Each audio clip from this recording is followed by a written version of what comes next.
Gents, welcome back. Time to talk hockey, mate. I know you want to get across this because of what's happened with the great Port Adelaide. However, our next guest, Hattie Shan, is a Jillaroo, about to become a hockey-roo, about to become a superstar Australian player. She joins us. Hattie, how are you? Good, thank you. Thanks for having me. Mate, glad that you're here. We want to get through a whole range of things with you because there's been a lot that's happened in the COVID year. And let's perhaps start with that because a lot of athletes have gone about their training in different methods, but yours was a bit unique again, chasing animals around on the farm. How to explain that to the viewers?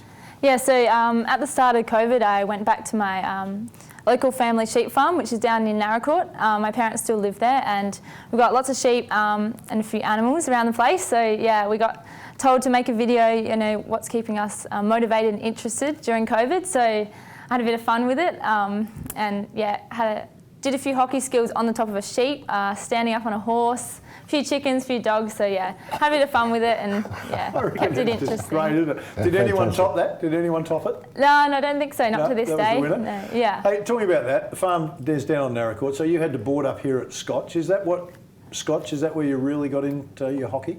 So my hockey sort of started back when I was younger in Narracourt on the grass. So yes, it started there, and then I was in the state team since about 11 years old and was travelling up to Adelaide every weekend, which was pretty tough and a long drive, obviously. So yeah, it started back in Narracourt, but then it really furthered up here at Scotch College. And yeah, that's where I started, you know, making junior Australian stuff, and yeah, really started taking it seriously. Because we ask this question quite a bit, don't we, about how you got into hockey in the first place? Because it's not a sport you go, oh, well, I think I'll play hockey. So somebody has shown you the way, or they've given you a hockey stick and it just felt good in your hand, or did you play other sports? Not really. I was a bit of a cross-country runner. I played a bit of tennis, but my dad was an avid hockey player. Yeah. And down in the southeast, it's sort of footy, hockey, or netball. So I just played hockey. I did quit actually when I was about 8. Hated it, wanted to play netball. But yeah, went back, played hockey, and haven't looked back since. Yeah, and you leave tomorrow. You're flying out tomorrow to go to Perth? Yeah, off to Perth. Yeah, so it's for the basically the Olympic selection for the Hockey-roos. Yeah. So we have to go over there and isolate for 2 weeks beforehand. And then there's about a 2-week camp where we play games, trainings, skill sessions, conditioning, all of that sort of stuff. And yeah, see what I got. So Hattie, I mean, in the end, it almost appears like if you don't go to WA, because they've got the unbelievable facilities there, and that's where the hockey team is really based in its preparation for World Cups or for the Olympics. Do you see that? I know this time's a visit, it's a 2-week, it's the camp, it's all that. Do you think long term you're going to have to base yourself in WA?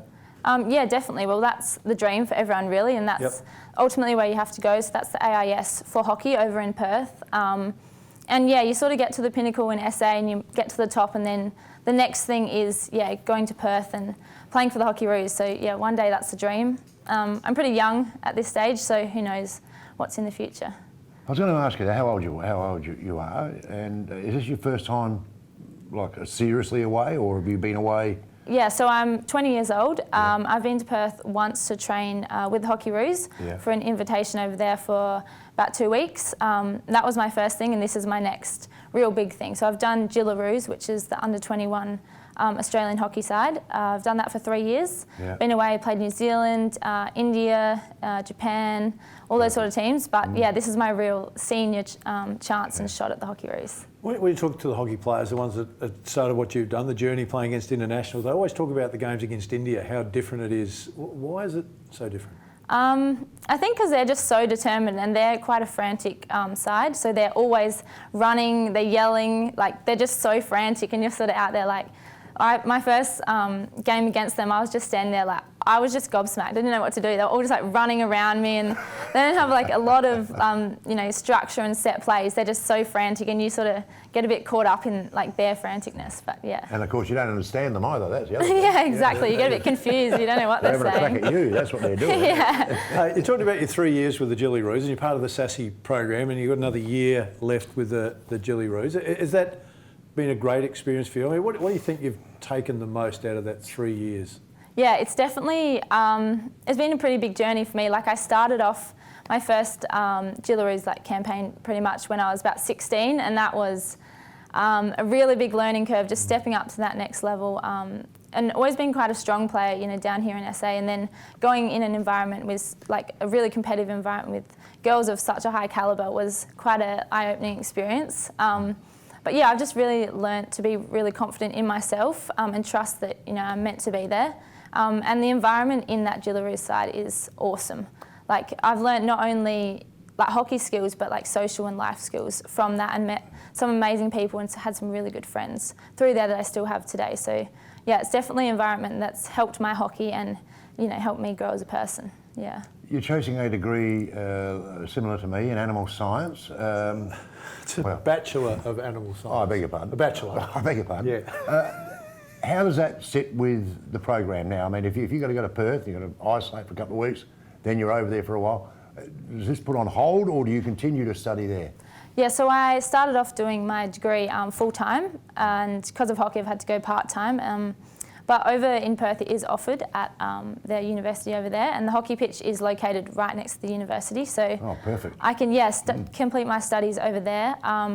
And yeah, I'm getting all my exams done actually tomorrow before I leave. So they're all done, out of the way, and yeah, I can just focus on hockey. It's impressive, isn't it? I can focus on hockey. I've got time to come and do some interviews. I've got my exams tomorrow. So we know how to lead a busy lifestyle. There's no doubt about that. Well organised.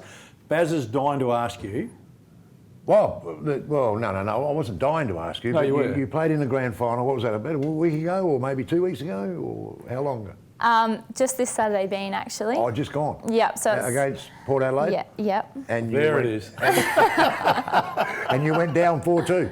Yeah, we Is did. that right? Yeah, we did. Unfortunately. That's sad. I mean, Yeah. to leave on a. Can you say it with some sincerity? That's right. Oh, please. I've never heard a bloke more insincere. Oh, that's fine. sad, isn't it? I'm sorry, Hattie, to end the interview on a very sour note. But it's a grand final. It's a grand final. It's all experience, isn't it? Exactly. So that's exactly what we said, what our coach said. So we had a stellar year. You know, we played awesome. We've had such a great group of girls, and we've like gelled really well together. But finals are a different thing, you know. And Port Adelaide, credit to them, like they played so well, and they are such a strong side. They've won. So previously to last year, they'd won 7 in a row, 7 premierships. So they're a really top contender, and yeah, on the day they were the better team. So. Yeah, we've had a not couple much of you can do about it, but... I'll put in a word for you, Hattie, and you can go down there and have a crack there. Yeah, that'd be good if you do that. Hey, quickly before we let you go, obviously the Olympics, they suspended. Look like they might go ahead next year. I think there's a big question mark on that for you. I mean, that's a chance that you could sneak in, but is it the next one? Is it 20, it could be 24 or 26. Nice, is that kind of the dream? Yeah, well, that's definitely the dream. And obviously I'm going to this camp now with the goal and the aim to get into the Hockeyroos. But yeah, the next one is definitely the main goal, and always has been, because I'm quite young in this environment. But yeah, who knows what could happen, and yeah, I'll just go out there. I've got nothing to lose, so That's yeah. right. Yeah, hey Hattie, we really appreciate you squeezing in, especially before your exams. And hopefully Perth is in your confined space for 2 weeks isn't too hard for you. Then you get out and have a great camp, and we get to talk to you when you're part of the Holyroos. So really appreciate your time. Thanks for coming in. Hattie Sauer was our special guest. Stay with us. A bit more to come, a bit more Port Adelaide talk from Barry Curtin as well.